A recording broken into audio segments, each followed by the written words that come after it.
Hi, Steve Gordon here, your friendly neighborhood Victorville carpet repair expert. And if you need any help at all with your carpet repair situation, you've come to the right place.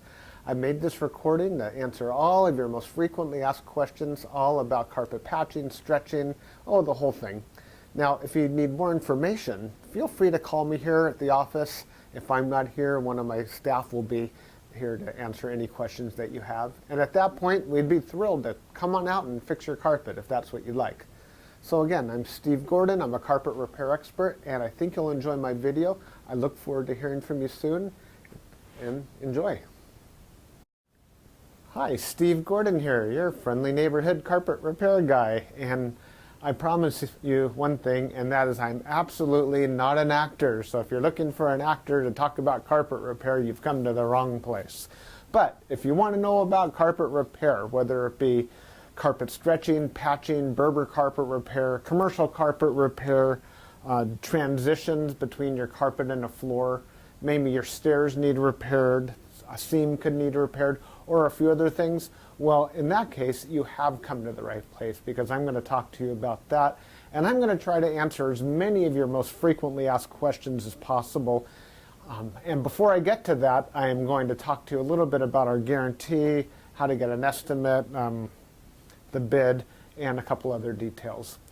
So, I hope you enjoy my recording, and please be patient with me because I don't have a script. I've got a dozen notes here to go off of, and it's just going to be right off the top of my head, and try to really just answer all the questions I can ahead of time so that you have a little bit of education when you call us, and I certainly hope you do. So first, I'd like to talk about the guarantee. When you call us, you're going to get a 100% unlimited unconditional lifetime labor guarantee. And what I mean by that is that either you or your carpet or both are going to be completely, absolutely, and thoroughly worn out before you ever have to pay to have that carpet fixed again. So again, 100% unlimited unconditional lifetime labor guarantee, that's forever. How you get your estimate in the first place is after you watch this recording, give us a call here at the office, and we're going to give you something like a phone guesstimate. We'll give you an idea of what you might expect to pay. We might tell you something like between $150 and $300, or we might say between $200 and $400, or something like that. We're not going to know exactly, or even not even all that close, how much it's going to cost to have us fix your carpet for you. So if you feel like we're in the right sort of price range, then we're going to schedule an appointment to come on out and actually give you an absolutely free, no obligation bid. At that point, if you feel the bid is fair, and I'm sure you will because it's our business model to give you a fair price so that we could do the job right then and there all in one trip. We would really love to just do it in one trip. Now, I understand that sometimes you need to get a bid on one trip and then come back at a different time, have us come back at a different time to actually do the work. But by and large, it's normally best to just get it all done all in one trip, and that's how we'll give you the best price as well. After all, driving out to your place once is going to be less expensive for both of us than it would be to drive out to your place 2 or more times. Now, another thing about the absolutely free, no obligation bid is at that point, we're going to actually have an opportunity to see the work. We're going to see exactly what needs to be done because you see, when you call us on the phone, even though you think you've explained the situation thoroughly, it's very likely that either myself or one of my assistants here that helps me answer the phone won't really understand exactly what we're dealing with until we actually see it. And so that's why we really do want to come out and give you a bid in person. And by the way, if you don't like the bid, if you don't think it's fair, we're going to walk away absolutely empty-handed, and that makes us sad. So sad, because we want to be out there, we want to fix your problem and put a check in our pocket and go off to the next one. After all, this is what we do for a living. This is how we feed our families. Speaking about money, please don't pay cash.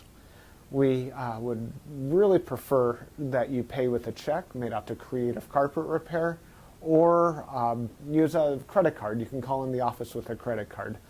So cash, it's against the agreement I made with all my contractors. Now, If you work with me directly, if I'm the actual contractor that shows up to your house and you want to pay me cash, I'm happy to take it. But for any other contractor throughout my entire company, please don't pay cash. Now, I want to talk a little bit about the carpet repairs. I've got a little bit of housekeeping out of the way. Let's talk about carpet stretching. Most people wonder why their carpet is all rippled up. So if you look out at your carpet and you see more waves than the ocean, or it's more rippled up than you can believe, and there's peaks and valleys in your carpet and you're getting seasick just looking at it, or if it's a trip hazard, there's a real good chance that your carpet was never stretched in tight enough to begin with. You see, whoever stretched your carpet the first time around more than likely didn't use a power stretcher. Now what a power stretcher is a pole that it butts up against one wall on one side of the room, and this pole runs all the way across the room to a head that's on the other side. And when we push down on this handle, the carpet gets stretched, and it gets stretched so tight that we have no doubt at all that we're going to be able to live up to that unlimited, unconditional lifetime waiver guarantee. That carpet will never ripple up again. You have my absolute word of honor on that. And if I'm wrong, we'll do it again for no charge at all. When we stretch carpet in a room, it's always best to have the room completely empty. We can empty the furniture out of the room for you if that's what you need, but more often than not, the customer will want to get as much as possible out of the way. Now, don't strain yourself. Don't go moving a giant king-size bed or a dresser that weighs, more than 10 elephants. That's not cool. We have special tools. We have these sliders that we can put underneath the legs of the furniture. So even if your dresser weighs a couple hundred pounds and it's harder than heck to move, we get those sliders underneath there and we can move that stuff around if that's what we need to do. So don't strain yourself moving the furniture. Also, if you have a king-size bed and it's just completely unreasonable for whatever reason to move that bed, quite often we could stretch the carpet in that room without moving the bed. It's a lot more work. Those poles that I spoke about, they go actually underneath the bed, so we stretch the carpet right underneath the bed to the other wall. And it's a lot harder. It takes us a lot more time and effort, but it can be done. So that's a little bit about carpet stretching. We use a power stretcher. We don't just kick it in with our little Susie Homemaker little knee kicker, and it leaves a little bit of extra carpet at the end. We cut off that excess, and you'll see how much carpet we cut off when we're done. We throw it in a bag, and we tuck in the carpet along the edge, and boy, life is good. It looks so much better. One thing that you might be aware of when we finish, though, is if you had large ripples, the carpet could be soiled along the top ridge of those ripples more than at the valleys, and that makes sense. Where you're walking, that's where it's going to get more dirt. So after you stretch the carpet is a real good time to have the carpet cleaned. Also, the carpet's out of the room, and the furniture is out of the room, and it's just a great time to clean the carpet. It looks a lot better at that point. Mind you, like I said, this is unscripted, so I'm just going to talk to you about carpet repair. Now let's talk about Berber carpet repair for a minute. Berber carpet repair has rows. Well, Berber carpet has rows. And actually the word Berber carpet, or the name Berber, it isn't exactly accurate. Berber carpet actually comes from a place out in the Middle East, country or countryside, where the area is called Berber, the Berber people or something like that. Anyhow, it's a very expensive rug, Berber rug. That's the actual meaning of the word Berber rug. The Berber carpets that we find today are very similar. There's loops and there's rows, and if you pull on one of those loops, or rows becomes unglued somehow, it could make a run, what we call a Berber run. So when you pull on that thread, it's like it's unzipping right in front of you. It's like, oh my gosh, what has happened? I've got this zipper run going all the way across the room. Now your higher end Berber carpet, that doesn't likely happen. It almost never does. But the lower end, middle of the road and lower end Berber carpet runs all the time. So when we fix a Berber carpet, what we're going to want to do is take out the bad area and patch a new piece in there. Sometimes we could actually weave a little bit of some new loops right into the place where that carpet has come unfurled. But more than likely, we're going to want to put in a Berber patch in that area. One reason that Berber comes apart at the seams is because the carpet was never sealed at the seams well enough to begin with. Your carpet installer that originally installed that carpet was supposed to use a latex sealer or even a glue gun or something to seal the edges of the carpet. Now, if they don't seal the edges of the carpet, that's one reason that Berber carpet is just going to unfurl like crazy. So when we put in a patch or fix a Berber carpet, that area gets sealed. Now, we give the unlimited, unconditional lifetime waiver guarantee on Berber carpet as well. But mind you, just because, let's say you have a 12-foot seam and we fix 3 feet of it, that's the part that we guarantee. The rest of the seam we're not going to touch. And you may have a problem with that in the future. And that's certainly not our business to cover something we've never actually worked on before. Now, after Berber carpet patching, I'll just talk about carpet patching in general. And this includes the Berber. When you call us to have your carpet patched, the first thing that we're going to ask you is if you have any extra carpet to do the patch with.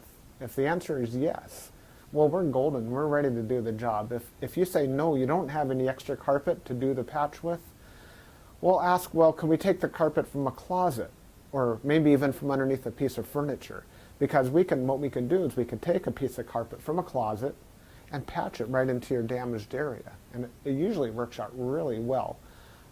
Most people would rather have a piece of carpet missing out of their closet than have a terrible, nasty area in the middle of their room where they'll see it all the time. After all, inside the closet, you usually have that covered up with shoes and old photographs and baseball bats and everything you've ever collected in your life.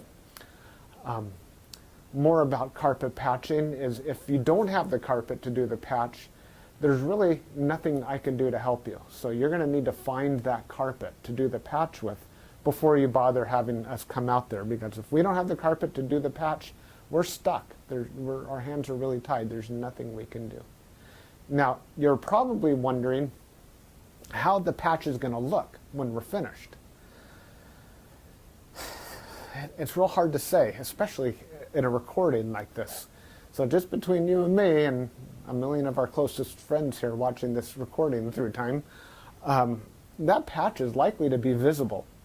You see, if you take a piece of carpet that's never been walked on, it's never been soiled, it's never seen the light from the window coming in so it hasn't faded out, and you take that brand new looking type of carpet or piece of carpet and patch it in to an area that has been worn, it has been soiled, it has been faded out by the sunlight, well, certainly you're going to see the difference between the new carpet and the older carpet because it's patched right in the middle there.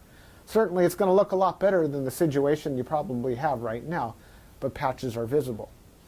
Another reason a patch might be visible would be because, well, thick carpet, thick nap or plush carpet hides the seams quite well. A short nap carpet, like a Berber carpet, for example, or any of the commercial type carpets, they're very short nap. They show the seams far more.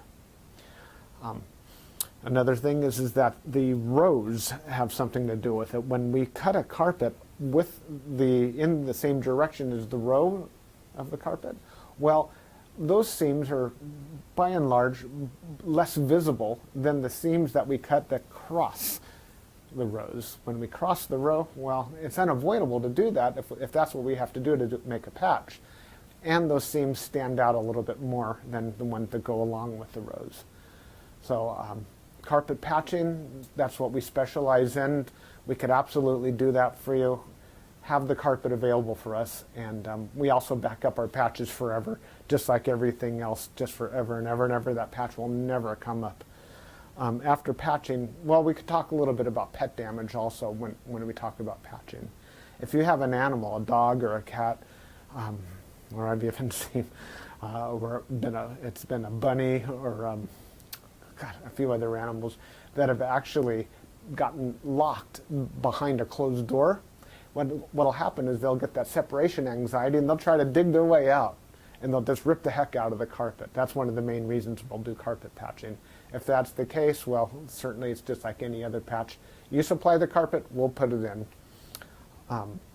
However, if that animal didn't tear up the carpet, if they actually urinated on the carpet, there's a whole other thing we can do about that, and I'm going to need your help for that. what we'll do is we're going to ask you to go to the pet store or go online and buy twice as much of a product as you think you're going to need, maybe 4 times as much, to actually kill the odor.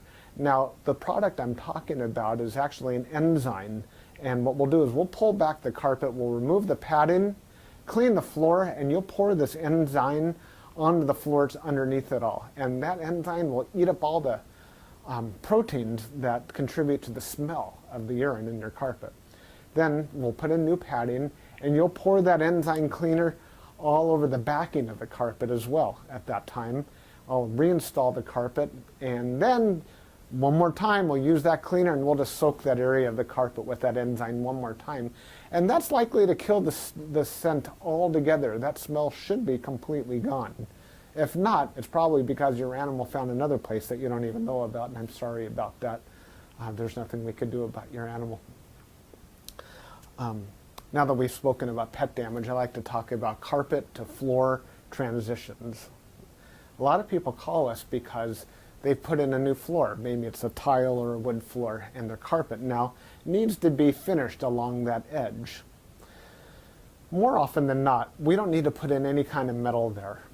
There's a lot of different types of situations where you do want a metal. If you have an apartment building and you want the carpet to last a long time between the carpet and, say, for example, a linoleum floor, we could put some metal there. There are flat metals. They're the type of metals that they're called, I've called them beat-down metals before. I'm not sure exactly what they're called. Beat-down metals, they're golden, they're silver, and the carpet goes right in there and it gets hammered down.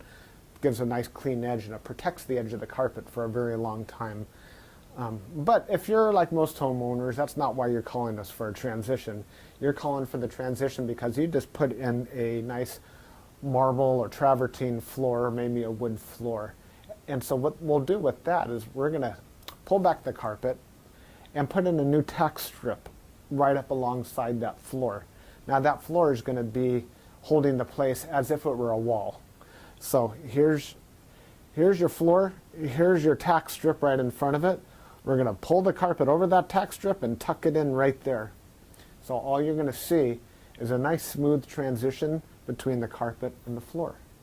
Now, many times when you put in a new floor, it's important to put in some work into the subfloor underneath, and that might include using hardy backer or some other type of material that raises the floor up even higher than it would have been. So let's just say, for example, you've got a 1/2 inch new tile and another 1/4 inch of underneath there of a hardy backer, or it could even be more. It could be 3/4 of an inch altogether, or even more, that is higher than the carpet. That's extreme. It's usually not that high, but let's just say it is. If we just bring the carpet up and end it right there, well, you're going to stub your toe against that thing. You're going to be cursing to holy high heaven every time you do that. It's just not fun at all. Trust me, it's not. You'll understand if you ever do that. What we're going to want to do in that case is one of 2 different solutions. We're going to do 1 of 2 solutions. One is we could pull back the carpet quite far and use a product like a Fix-All, which is a very fine cement type product. And we're going to feather in a nice ramped area, so we raise the level of the floor slowly up to meet it. What's great about that is the floor and the carpet will be at the same level, then you won't stub your toe. What's not so great about that is when you're walking up that little ramped area, well, you feel like you're walking uphill. There's really no way around that I know of outside of pulling out all your carpet and floating a whole new layer of concrete, self-leveling concrete on the entire concrete floor and underneath. That's a lot of work. It's possible that would be the perfect way to do it if I were working on a $10 million home in Beverly Hills, that's probably what I would be doing. I would be raising the entire floor to be level with, so the carpet could be level with the floor. But here in the real world, what we'll normally do is rise it up with some Fix-All, or we could do it even easier. We could use shingles, cedar shingles. Cedar shingles are about that long, and that makes a nice little ramp up, and it normally works just beautifully. It's quick, it's easy, we can get it all done in one trip. So we're going to raise the level of the carpet right up to the level of the floor, and you're just going to be happy as can be about that. Some transitions are round, curved. Other transitions could be squared. There's 100 types of transitions out there. And if you look on the internet under carpet to floor transitions, you're going to see a lot of examples. Perhaps even on my website, you can see some other examples. And so when you call us, you can explain what you're dealing with, and that would help us with the program here. Stairs. So, do you have a problem with the carpet on your stairs? I did a job like this just today, where the cat had actually torn away the corners of almost every stair all the way up the stairway. The lady was not happy about this. My solution to this was that, well, first of all, I asked her, do you have any extra carpet? And the answer was yes. You can take the carpet out of a closet. And I told her, well, you're going to have carpet missing out of a closet. And she said, well, that's fine. You can put this carpet in the closet. So she had something that didn't match at all. And she didn't mind because, well, she just didn't care that the carpet in the closet didn't match halfway through. So I took the carpet out of the closet, and the first thing I did is I completely replaced the first two stairs, because after all, the first stair or two wears out faster than everything else anyhow, and those first two stairs were pretty trashed. Instead of just fixing the little corners, just replace the entire stair if you can. It'll make a world of difference to have something new there. With all the rest of the stairs, I just did these little bitty patches all the way up one side and all the way down the other, and it was just beautiful. I think it gave her probably another 10 years of life to her carpet to fix those stairs. Another thing you could do with stairs, what some of my customers have done, and I love this idea, is replace the entire stairway by, well, let me back up a little bit. Let's just say you have a 3 or 4 bedroom house, and it's the same carpet throughout the entire house, and your stairway is pretty much in the middle of it all. And if you replace the carpet on your stairs, well, it's going to be a slightly different color than the rest of your carpet, and that's going to look low class, and we don't like that, do we? No, we don't. What I would suggest in that case is that we take the smallest room in the house, maybe a small bedroom or nursery, and pull the carpet out completely from the smallest room in the house and buy new carpet for that room. Then we have maybe a 12 by 12 piece of carpet, and we can replace the entire stairway with that carpet. That way it matches the entire rest of the house except for that one room. That'll easily save you $4,000, $5,000, $6,000, $7,000 right there. And it's a lot less work too. So I like that idea. You get a whole new stairway. A lot of people, you walk in the front door and there's the stairway right there. If the stairs look bad, it's hard to recover from that first impression. So take my word for it, that's a really great way of going. No stairs. Commercial carpet repair. If you have commercial carpet and that needs to be repaired, it either has ripples and waves or it needs a patch. If it's rippled, it might need to be stretched. We've already talked about carpet stretching. On the other hand, it might have a different issue. It could be your commercial carpet was glued down to concrete to begin with. If that's the case, what we do is we actually take a knife and we just cut right down the middle of those ripples, cut right down those bubbles, and we will re-glue the carpet right underneath there and smush it all down, and believe it or not, those bubbles are going to be completely gone. They might be completely invisible when we're finished. You won't even see where we cut it, because where we cut it is exactly where we put it back together. The carpet will be nice and tacky before we push it back down.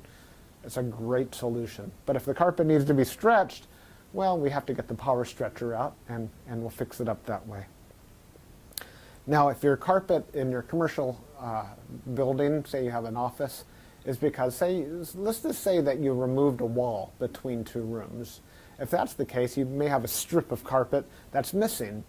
It's always a great idea to just get a completely different color. So if you have blue commercial carpet, go get a piece of red or black. Just something completely different, because a patch going all the way down through the middle of the room that's just a little bit off, it looks low class again. But if we put a strip of red down the room, or burgundy or black, people walk in and they go, oh yeah, these people have got some class. They got a decorative idea. So that's just my opinion. Use a completely different color if it's something goes all the way across the room. Now if it's just a patch, a small patch for whatever reason, and you have a little extra carpet, we can always patch it in with whatever you have. Seam repair. Good news and bad news. The good news about seam repair is that we can make your carpet so the seam doesn't keep getting worse. The bad news is that if it looks bad now, it's probably not going to ever look good again, regardless of what we do to it. Seams have to be done properly the first time. You see, when we seam a carpet together before it's installed, we'll use a straight edge and we'll cut down both sides of the carpet, and then we're going to seal the carpet on both edges, and then we're going to seam it together, and it'll be perfect.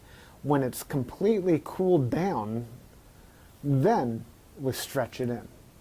If we go back and try to open up the seam and cut that carpet off and try to bring it together, the chances of it ever looking better are right around 0.